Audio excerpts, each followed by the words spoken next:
Alors je reviens avec Catherine et cette fois-ci, nous allons parler donc de la presse. Toujours de la presse en fait. L'autre était la presse pour enfants, très spécifiquement pour enfants. Et là, on est sur effectivement la presse pour les adultes. Parce qu'en fait, quand on habite à New York, auparavant, il était possible de s'acheter à la gare ou dans certaines librairies un petit peu spécifiques à New York, la presse française, et donc de pouvoir lire en français de temps en temps.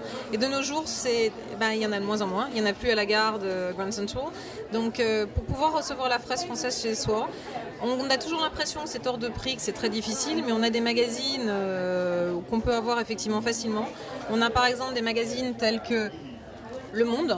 On est en sélection hebdomadaire, donc on reçoit un magazine par semaine. On a 52 numéros et ça représente une petite centaine de dollars, donc c'est pas tellement cher. On a des magazines de cuisine qu'on peut effectivement proposer aussi, qui sont des magazines 6 numéros pour 35 dollars, je crois. Donc des choses en fait où on peut se permettre de toujours continuer à lire en français sans être finalement ruiné comme on pourrait le penser a priori. C'est toujours par abonnement. Parce qu'effectivement, malheureusement, il n'y a plus de points de vente qui permettent de les avoir aujourd'hui aux États-Unis. Merci.